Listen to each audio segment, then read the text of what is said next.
Good morning and welcome to a seed of encouragement. I got a word, and that word said, God meant it for good.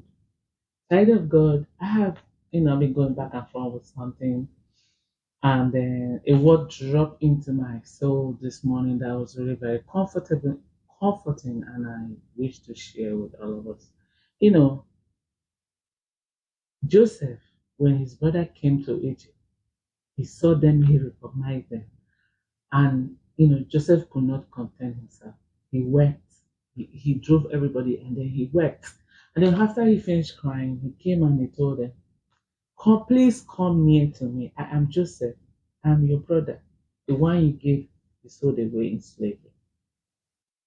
And he said, and they panicked because they remember what they did. But Joseph said to them, no, no, no, no, no, no. God intended for good. You meant it for evil, but God intended for good. And that word that dropped into me said to me in Romans 8:8, it said that God works all things for good to those who love God and are called according to his purpose. So, child of God, your own duty is to make sure you love God, you keep his commandment, and you are working according to his principle.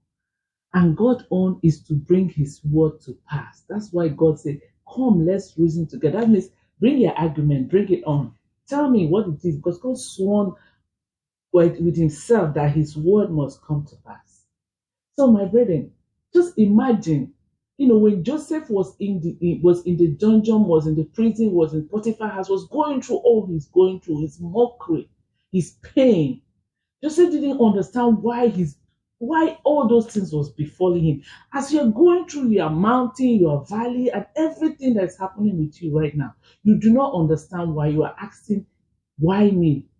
God, why me? Why am I going through all this?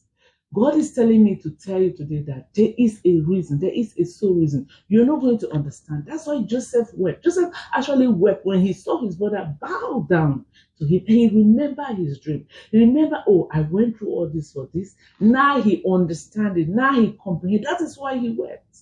He was crying the tears of joy. He was crying that, oh, this thing I was going through, and God keep telling me my grace is sufficient for you, was for this sole reason, was to be able to save these people at this point in time, was to be positioned here to be a help. You are going through what you're going through, child of God. Listen to me, because God is positioning you for that throne that he's positioning you for.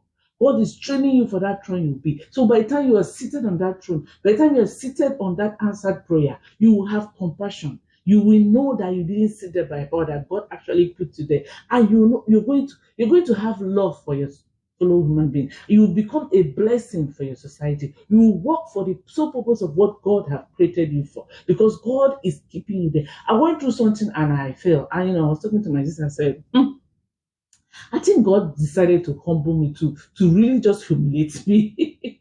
That way I can understand, I can feel somebody's pain too. When somebody is telling that maybe I won't get up, like, you didn't do this, you didn't do that, you didn't do that.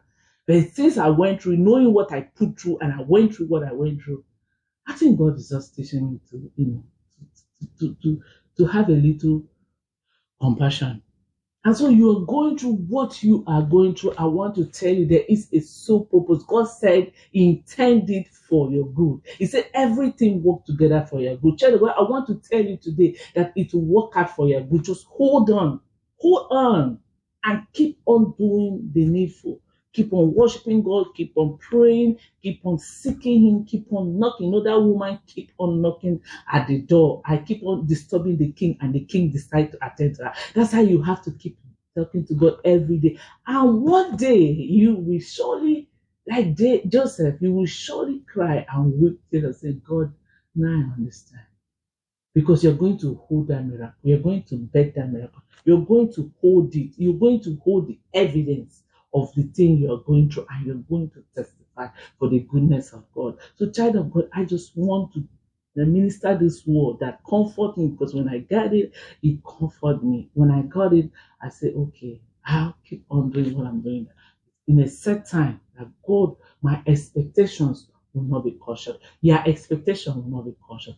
Affirm this with me, that everything will work together for my good, and I will see the goodness of God in the land of the living. Let's pray. Father, we want to pray and thank you because of what you're doing. We ask you for the strength, for the enablement to keep on going through what we are going through. Father, that you're going to teach us the wisdom, the knowledge, the strategy of all you want us to learn, and all we need to know that while we're going through, to get the knowledge of it, and give us the strength, Lord, not to fall, not to buckle up, but to hold on and know that you, everything you intended for good. It doesn't matter who is mocking you, or who is laughing at you, or who is calling you, who is calling you all sort of name.